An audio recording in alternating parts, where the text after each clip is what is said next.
This is Mirabella's Kitchen, and today I'm making pulled pork. If you'd like to cook with me, please check the description below for a list of the ingredients and a shout out to my patrons.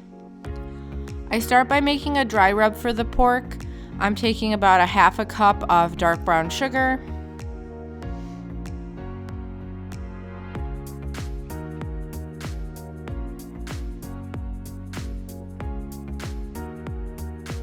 I add 1 teaspoon of ground cumin, 1 teaspoon garlic powder, 1 teaspoon onion powder,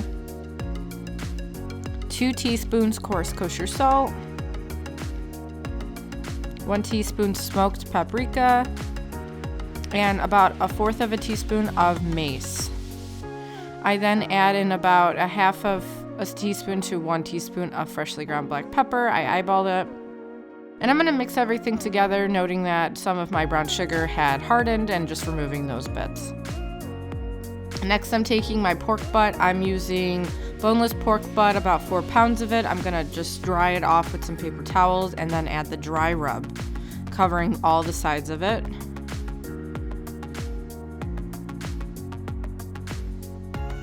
I then sear each side of the pork in my cast iron on medium to medium high heat.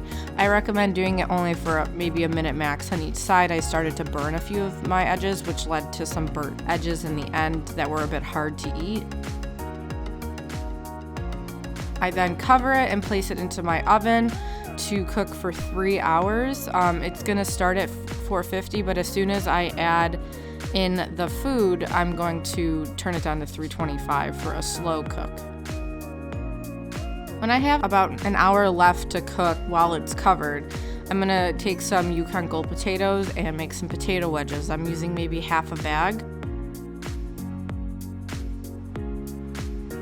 And I'm going to coat all the wedges on a baking sheet with some extra virgin olive oil and some coarse kosher salt.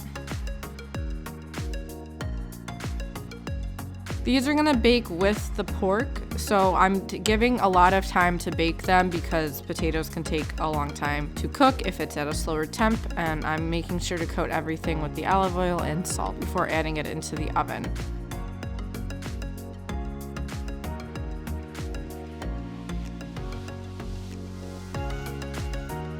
At the 3-hour mark, I'm going to be removing the lid to let the pork cook for 1 extra hour uncovered.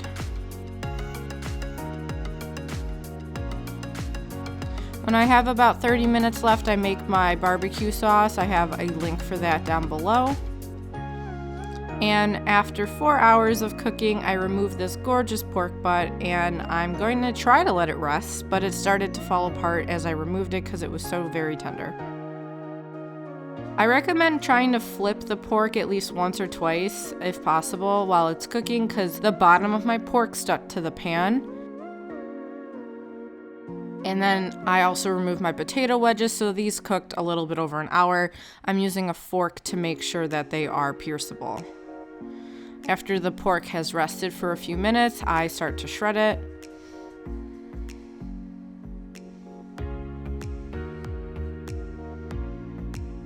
And I'm gonna add a little bit of the barbecue sauce to the pork and mix everything together. I do recommend maybe throwing this onto a sheet tray and putting it under the broiler for maybe a minute or two to dry it out. I found my pork very moist, I don't know, texturally I just didn't enjoy it as much as I would like. So I also recommend maybe adding a bun for a pulled pork sandwich. But that's my pulled pork. Thanks for joining me today. I make new videos on cooking every Thursday. Please support me on Patreon and on Facebook at Mirabella's Kitchen.